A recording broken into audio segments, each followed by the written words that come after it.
இந்த உறுதியோட, இந்த உற்சாகத்தோட, இந்த ஊக்கத்தோட, இந்த உத்வேகத்தோட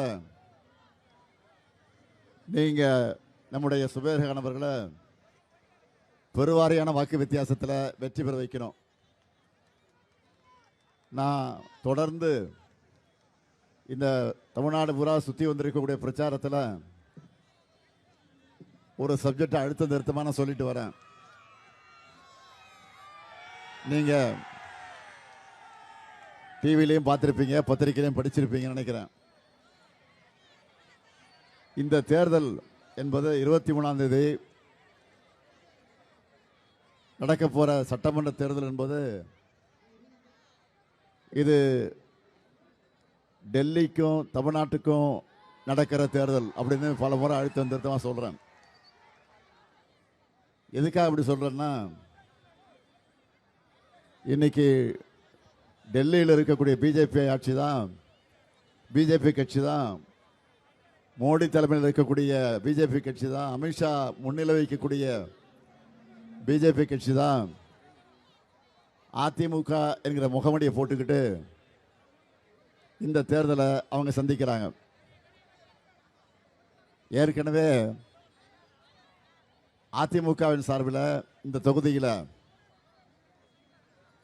போட்டியிட்டு தோற்றவர் தான் மீண்டும் இப்போ அதிமுக சார்பில் நிற்கிறாரு இல்லையா?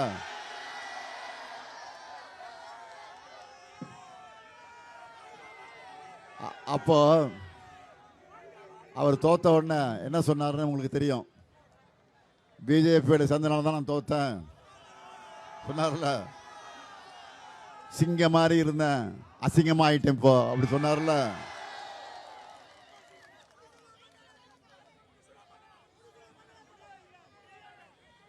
ஆக நாங்கள் பண்ண பாவம் அவங்களோட சேர்ந்தது தான் அப்படின்னு சொன்னார். அதனால் அந்த சுவாசமே இன்னும் வேண்டாம் அப்படின்லாம் சொன்னாங்க. ஆனால் மீண்டும் இப்போ எப்படி அதே துணையோடு தான், அதே ஆதரவோடு தான் இன்னைக்கு அதிமுகவின் சார்பில் நிறுத்தப்பட்டிருக்கிறார். அதிமுக முகமுடி போட்டு நிறுத்திருக்காங்க தவிர பிஜேபி சார்பில் தான் நின்றுருக்காரு, மறந்துடாதீங்க.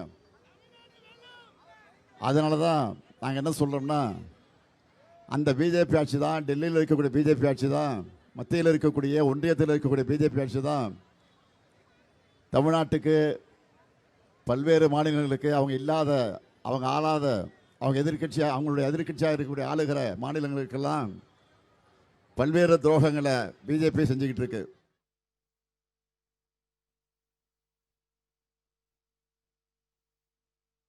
நம்ம வீட்டு பிள்ளைங்க படிக்கிறது